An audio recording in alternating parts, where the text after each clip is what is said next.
I found it a bit interesting and ironic that AndyPants Gaming in his video, "Can I Prove Games Went Woke?" Yes, given a 30-second clip that he included in it. From a PragerU video also does a really good job of explaining woke thinking.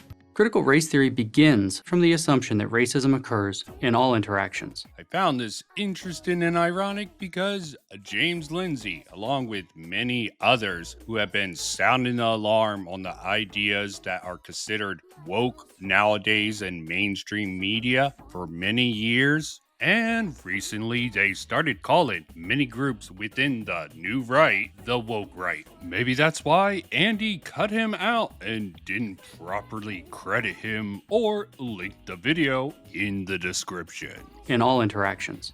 Imagine you own a shop. Or maybe because he's lazy with no morals or values. I try to have those and live them in my life, so all links will be found below in the description. I still like my term of red pill woke better, but of course I would. And they're massively influential and powerful, and now I find myself in the position I'm in with a Matrix attack. So I thought to ask, who among the anti-woke content creators have gone woke right? Let's start with Sir AndyPants to see if the expert on woke that he himself included in his own video trying to prove that games, is he trying to say all games or just certain, never mind, have gone woke, to see if AndyPants engages in woke thinking, since it is considered a mind virus by many. Don't even know how a game could have a mind to get a virus. Maybe AI will change that. Probably thinking, well, so what if AI can't remember the past? Well, don't worry, it's so woke, it'll also destroy the future. Google has found itself in another woke AI scandal after its chatbot indicated that using someone's incorrect pronouns was on par with nuclear apocalypse. To prove to you that these people hate white men, the CEO of Sweet Baby Inc., a video game consultancy, recently said this. Also, I don't know why games featuring human characters are still so white and male. Like, imagine the CEO of Microsoft being like, why are people in games so black now? Let's move past the fact that Lego Butts is not the CEO of Sweet Baby Inc. Does it matter if AndyPants is being stupid here or lying? I don't think so. Maybe all of this would fall under the censor or suppression of what is true of knowledge. Also, to conflate, even for a joke, the CEO of Sweet Baby Inc., which AndyPants got wrong, to the CEO of Microsoft is giving them way too much credit. Another thing I seen people do, probably to give them the illegitimate sort of status of the current ruling regime. Still, the woke right tends to go with it, corporations or group oppression. Thus, the corporation or group consciousness, just like the woke left. But let's see, given this video cites James Lindsay in his PragerU video from years ago, actually going over CRT, when people insist that the defining feature of critical race theory is anti-white racism. It is not, but certainly CRT traffics in and encourages that behavior by pretending not to do so. The woke right does not want to discuss the real underpinnings or mechanics of CRT and actively tries to take people away from them, insisting instead it's just or primarily anti-white racism, which is completely wrong but suits a sense of white victimhood. So let's see how AndyPants treats CRT within his argument that features James Lindsay's own words. Find racism in anything, even if it has to read your mind to do it. So basically, even if you try to not be racist, according to them, you're being racist. Even if you try to not be sexist, you're being sexist. This is why these people are so useless and evil, is because everything you do, according to them, is racist. Always, because you're a white man. But let's be honest, guys, at the end of the day, this is about power, right? They think by calling you racist or homophobic, they have some kind of power over you. But the joke's on them. Racist and homophobe are words we laugh at now.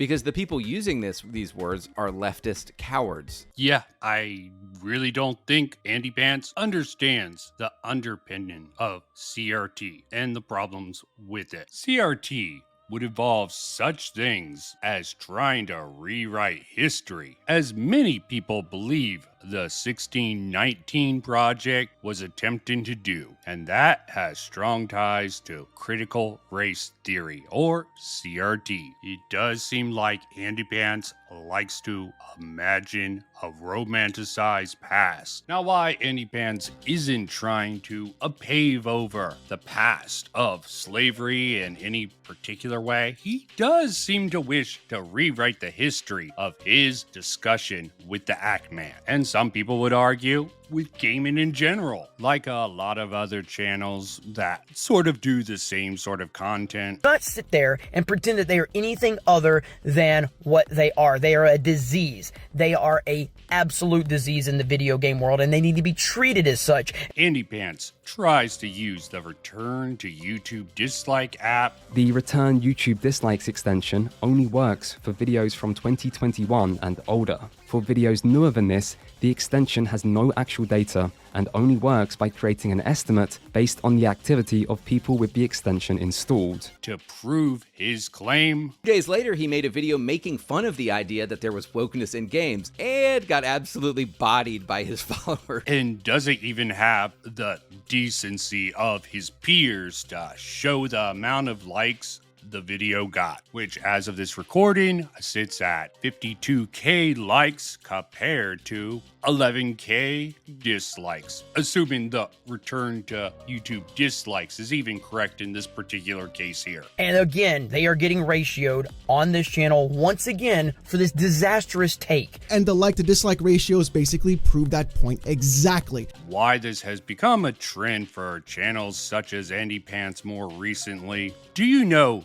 who did this so much that she is known for ratioing Twitter personalities on her own Wikipedia page? And this was in 2020. And the answer to that is Keffals, former Twitch streamer, transgender activism, left-wing political commentator, and a former candidate for the Communist Party of Canada. Okay, so now that we've covered the swatting and her GoFundMe, let's talk about her campaign to drop Kiwi Farms. An important thing to recognize is that this is a public discussion forum. You can see what people are saying, and that also means it's difficult to prove something was their fault if they didn't brag about it on the site. We can prove Kiwi Farms users doxed her old house and one of the hotel rooms. However, they weren't the main culprit. There is a completely different site that actually took credit for the harassment that veered into actual criminality. If you've read the thread closely, you'll discover Kiwi Farms users don't find out about the swatting until after her GoFundMe. On August 21st, Claire's Uber Eats account was hacked and she blamed Kiwi Farms. The next day, a post was made on website Zero taking credit. She showed a receipt for the order as part of the docs. This post also included phone numbers, accounts, addresses, emails, and passwords belonging to Sorrenti, as well as many of her family members. The doc stayed pinned from the date it was created until September the 4th. It was being worked on publicly since March 28th, and with users actively calling for others to track her down. Despite this, Clara continued to blame Kiwi Farms instead for hacking her account, her Uber account, even directly calling for Cloudflare to halt services in response to the hack. From here, she makes a decision to move to Northern Ireland to flee online harassment. And it's important to know that Kiwi Farms was down from August 26 to August 29.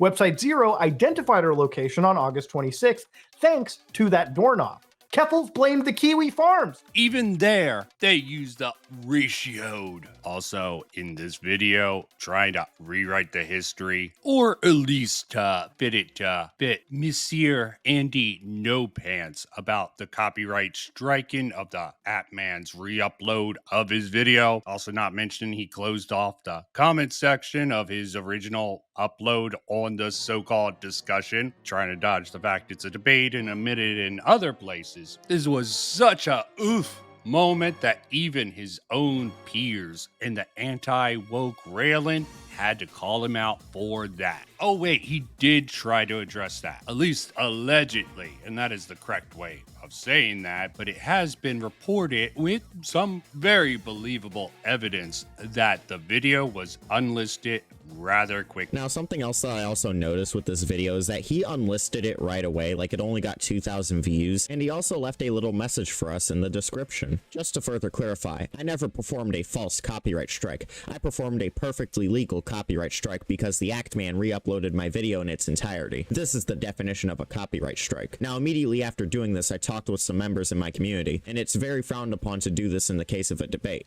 I was not aware of this. When I learned this, I immediately released the copyright strike. To say I did a false copyright strike is a lie. The dude re-uploaded my video. If you're gay and mad, please do me a favor and unfollow me. Thanks. Also, I'm turning off comments on this video just to make the libcucks mad. Now, maybe I could go more into James Lindsay, see where he matches up with AndyPants, man. But frankly, I think I laid out my case for why AndyPants, at the very least, is chasing after a more woke right-wing audience. Now, it's impossible to tell for sure if he actually believes any of this stuff or if he's just so-called grifting off of it. I don't really care about proving any of that, considering how difficult it can be and how much that grifter label has been overused nowadays and practically lost all meaning. But I'm an actual nerd. I like to do research and try to dig a little bit deep. And just because he's the most obvious example online of this sort of brain rot, at least within the space of video game discourse on YouTube, online in general, doesn't mean everyone who does similar type content to him is automatically part of the so-called woke right, or as I like to call them, red pill woke. There's definitely more out there, and maybe there's even a defense to be made. In Andy's case, I give it like a 99.999% chance that that is who he's catering to, and that might be who he is, if he's actually genuine about everything he says on his channel. Doesn't mean everyone follows this who's going with the anti-woke content. Hell, there's even a great case to call me anti-woke. But the only difference is I have a different definition of woke. Woke is the postmodernistic view of the world where objective reality does not actually matter. It's not that I mean the subjective view